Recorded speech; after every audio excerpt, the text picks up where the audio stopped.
I think we are seeing a hunger that is not just felt by New Yorkers, but frankly by Americans from coast to coast for a new kind of politics. If socialists understood economics, they wouldn't be socialists.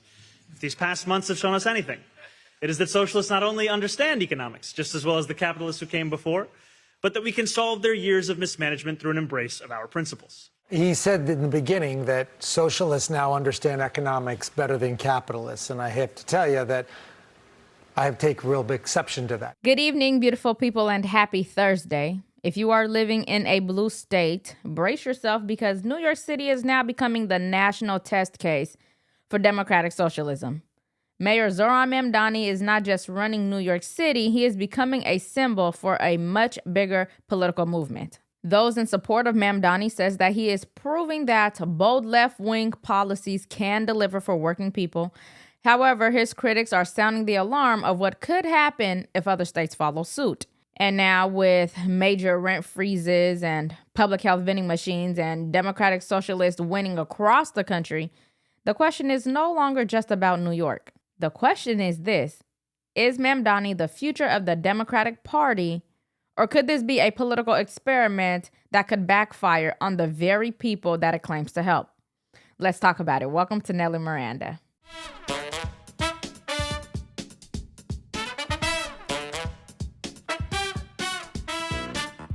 Welcome back. The socialists are on the march. The far left just claimed another Democrat scalp. A 29-year-old Democratic socialist just beat one of the party's longest-serving members of Congress in Colorado, extending a string of victories for the Democratic Socialists of America. To Donald Trump and the oligarchy, we will not wait! We will not wait to abolish ICE and pass Medicare for all! We will not wait to put an end to the politics of the past, to get big money out of our politics, to reject corporate PAC, and no, we will not wait to end the genocide in Palestine. This is a movement, and we are just getting started. As always, please make sure you like, share, and subscribe to support the channel. Okay, so Democratic Socialists of America backed candidates are riding a new wave of momentum with major wins in New York and other cities. The New York City DSA chapter reportedly grew from about 5,900 members to more than 14,000 members in under 2 years, while national DSA memberships has passed 100,000. So this is not just one mayor or one city. Socialism is a movement, and Mamdani is quickly becoming the face of it. I think that the younger generation is realizing that the cost of living is through the roof. They know how expensive it is to have children and probably now realize that buying a house today isn't going to be the same as when mom and dad and grandma bought a house. So they are running to politicians who are promising them a future of affordability. They're not thinking about the effects of socialist policies or how one-sided they can be. I think they just want to be able to afford to live. And if opposing politicians cannot find a way to bring inflation down, bring interest rates down, etc., then this is what we're going to get. Yeah, well, he said in the beginning that socialists now understand economics better than capitalists, and I have to tell you that I take real big exception to that. Here's the big problem. You're talking about a man who has never run a business, doesn't understand how to generate any cash flow, managing $126 billion. And we covered Nike earlier, which does like 60 billion or some crazy number in revenue. This is a gentleman that doesn't understand the sources and uses and now has a giant checkbook in front of him. And he's going to ruin it for a lot of people while the city continues to be destroyed. I don't think he understands that the $126 billion is actually generated from capitalism. That's how the money got there. Yeah, exactly. Socialists are like, we hate capitalism. We just want you to be a capitalist so we can then take your money to fund whatever socialist beliefs that we may have. It's insane. But let's talk about Mamdani's rent freeze. It's probably his biggest policy win so far.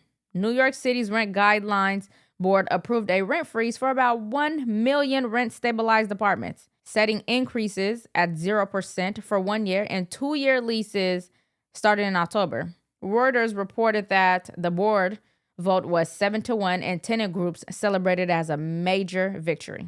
Huge relief for millions of New York City residents living in rent-regulated apartments. No rent hike for the next year, or possibly two, depending on your lease. It is also another big win this week for Mayor Mamdani, who followed through on a major campaign promise. Eyewitness News reporter Stefan Kim was there for tonight's big vote. The motion passes. For the first time in its history, New York's Rent Guidelines Board is freezing rents for 2-year leases for the city's 1 million rent-regulated apartments.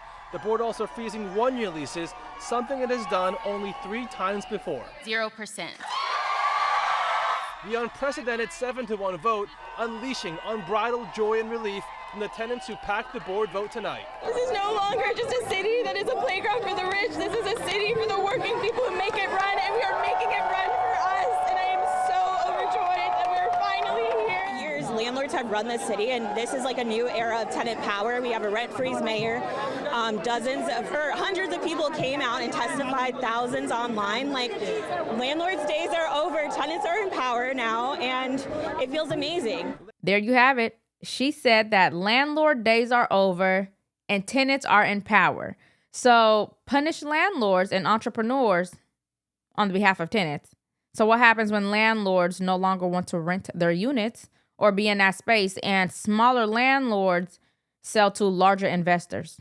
What happens if they stop investing in their buildings altogether? What happens when developers decide they are not going to build because they don't believe they can get a return on their investment? I guess Mamdani will take that on, right? Right. But here's what 2 landlords had to say. Take a listen. Who say they are struggling with rising costs like fuel and insurance, though, lambasting the decision. The whole process is such a farce. We're going to have to cut back. We'll have to lay off people. We'll have to lay off some of the supers. Only choice. It's a business. People don't get it. This is a business. It's not a choice that you think this is for free. Exactly. It is a business.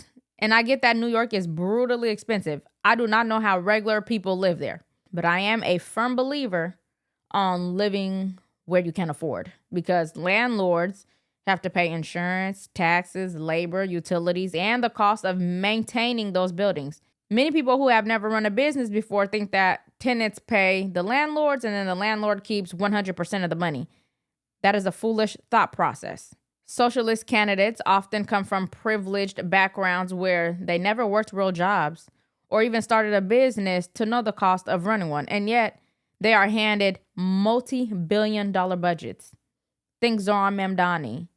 Think Katie Wilson. All of this. And I want to get your not only reaction to that, but what do you think it means in terms of the future of your party, Embassy?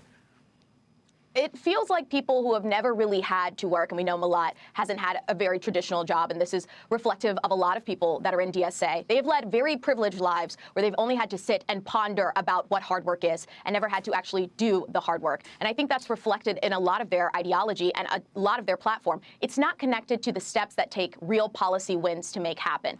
But I don't think that we should ignore them and think of it as something that only happens in very deep blue pockets. 5 years ago, I could have never imagined that these kind of candidates would be coming to Congress, and now they're here. And the job right now for a lot of people in the Democratic Party is to make sure that nationally this is not something that becomes an identifier as the brand. Bingo.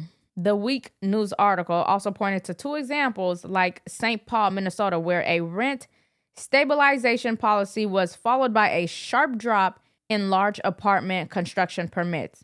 That does not automatically prove that every rent control policy fails, but it does show the trade-off.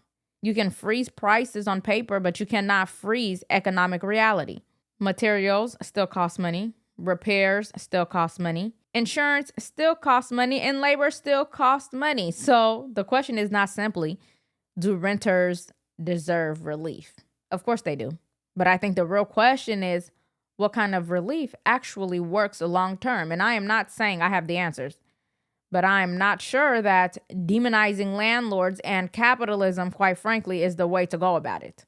But let's move to another Mamdani policy getting attention: public health vending machines. So according to the New York City Mayor's office, Mamdani opened the city's first publicly supported health vending machines on Staten Island.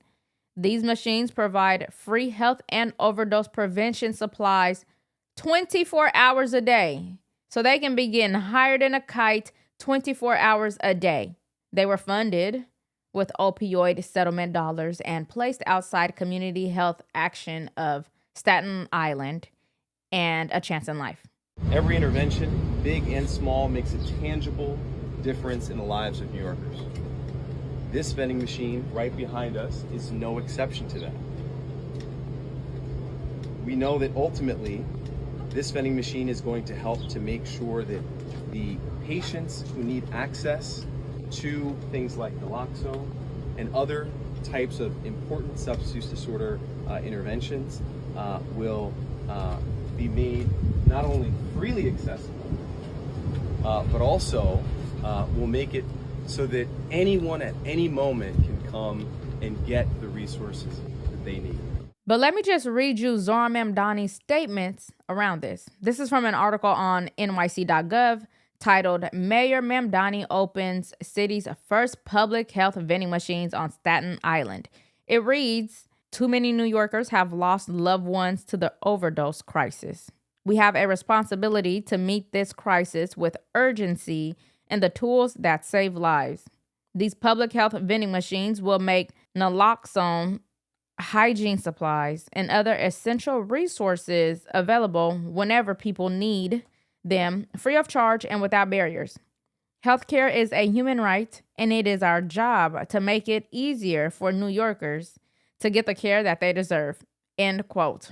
So these vending machines are stocked with health and harm reduction tools, including naloxone, hygiene tips, fentanyl test strips, and safer sex supplies, including condoms. Well, those who support these vending machines say that this is practical harm reduction, and they believe if people are going to use drugs anyways, that the city should at least make overdose prevention tools easily accessible.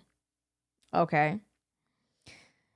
But the real question is, are we treating addiction or are we normalizing it? Are we helping people get clean, or are we just making it easier for the government to manage decline?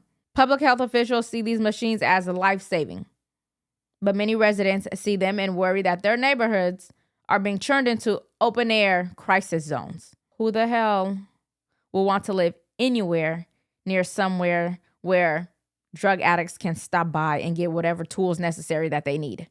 To get high, I think families have a right to feel safe walking past a corner store, a bus stop, or a school without adding these vending machines on various corners to aid people in their demise. However, this is the broader Mamdani model. Government steps in aggressively.